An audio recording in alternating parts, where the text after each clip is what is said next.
მე არ მაქვს სწრაფი გარდატეხის იმედი, თუმცა რუსეთზეც ნეხი იზრდება, რომ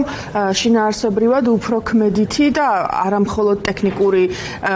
დღის წესრიგი შესთავაზოს, როგორც ამერიკის შეერთებულ შტატებს, ასევე უკრაინას,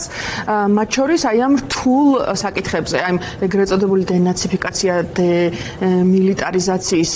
თემებზე, რომელშიც უკრაინის წითელი ხაზები ყველასთვის ცნობილია და აქ კარგი და მნიშვნელოვანი ის არის, რომ ამერიკის რიტორიკა და როგორც მოლაპარაკებლის როლი კიდევ უფრო უახლოვდება უკრაინისას და ევროპისას, რაც რა თქმა უნდა რუსეთს უფრო ნაკლებ სივრცეს დაუტოვებს, მით უმეტეს თუ ბრძოლის ველზე იქნება შესაძლებელი გარდატეხის მოპოვება ახალი შეიარაღების სწრაფი მიწოდების პირობებში. რა თქმა უნდა ამის გამარტივებას არ ვცდილობ, თუმცა ტრამპის ბოლოდროინდელი განცხადებები განსხვავებით წინა თვეებისგან ცალსახად რუსეთზე ზრდის წნეხს. ეს ბირთვული ნავების წყალქვეშა ნავების გადაადგილება საინტერესოა ამ კონტექსტში, როგორც მინიმუმ რაღაც რიტორიკული ხო, ეს არის კოერსიის ერთ-ერთი ფორმა, როდესაც სიტყვებს ზურგს უმაგრებს ქმედება იმისთვის, რომ მოწინააღმდეგე მხარეს აიძულო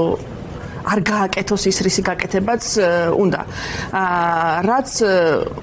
მნიშვნელოვანი გზავნილია, იმიტომ რომ ცალსახად რუსეთი მოწინააღმდეგე წარმოჩნდა განსხვავებით წინა რიტორიკისგან და სიგნალებისგან, როდესაც განიხილავდა თითქოს თანასწორად, რაღაც არაფორმალური ვიზიტებს ჰქონდა ადგილი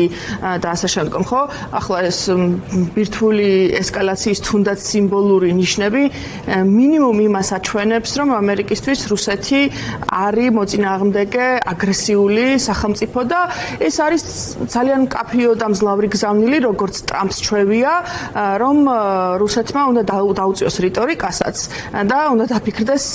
ქმედებებზეც.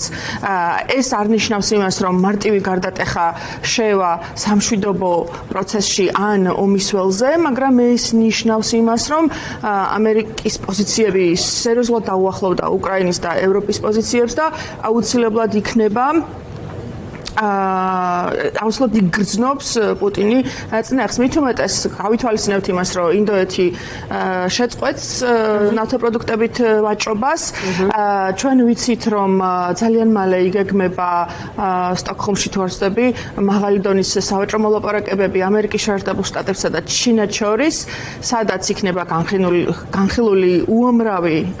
საკითხი, ბოლოდროინდელი ტარიფები, მათ შორის ფენტინილთან დაკავშირებით, მაგრამ ასევე იქნება განხილვები უკრაინის ომში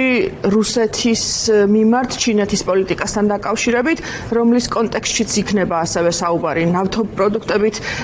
ვაჭრობაზე და მე ვფიქრობ, რომ აი ამ ეკონომიკურ წნეხს შეიძლება ემოციურად ვერ მიხვდეს და რაციონალურად ვერ აღიქვას, ამის არაერთი ნიშანი გვაქვს, მაგრამ ფაქტობრივად ემპირიულად ამას იგრძნობენ ომის მანქანას გამოეცლება. ეგ არის მთავარი კითხვა, ხო, რეალურად ეს რიტორიკა ერთია, მაგრამ სანქციები და მისი პაკეტი მაგაზეც იყო და მის სიმძლავრეზე დისკუსიაც ვიცით, რომ სენატორ გრემს ჰქონდა მაგალითად მომზადებული ძალიან მძლავრი პაკეტი. აქ არ არის საუბარი იმაზე, რომ რუსეთი ჩამოინგრევა თუ არა ეკონომიკურად, საუბარი იმაზე, შეძლებს თუ არა ეკონომიკურად გააგრძელოს ომის დაფინანსება. და აი ამ მიმართულებით რა მოლოდინი არსებობს ან რა დისკუსია არის? ყველაფერი იმაზეა მიმართული, რომ ეს შეიზღუდოს და გამოიფიტოს რუსული ეკონომიკური შესაძლებლობა, რომ გააგრძელოს ხანგრძლივი ომი, ხო? იმიტომ რომ რეალურად უკრაინაში სამხედრო ვითარება არის ხანგრძლივი ომის ვითარება, სადაც ძალიან იშვიათია წინ წაწევა ფრონტის ხაზზე ერთი ან მეორე მხარისგან, მაგრამ ფრონტის ხაზის გასწვრივ მიდის ბრძოლები, რაც ფოკუსირებულია გამოფიტვაზე, ერთმანეთის გამოფიტვაზე, ამიტომ არის რომ უკრაინას მუდმივად ჭირდება დამატებითი შეიარაღება და ცოცხალი ძალა, ისევე როგორც რუსეთსაც სერიოზული დანაკარგები აქვს, როგორც ადამიანური, ასევე სამხედრო თვალსაზრისით. ამ თამაში, აი ამ ძალიან სისხლიან და ამ მსხვერპლიან ნერვების თამაში უკრაინა ფანტასტიურად იცავს თავს და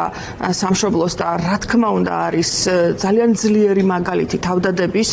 სუვერენიტეტის და ტერიტორიული მთლიანობის და ზოგადად პატრიოტიზმის სიმბოლო არის 21 საუკუნეში. საომარ მდგომარეობაში ყოფ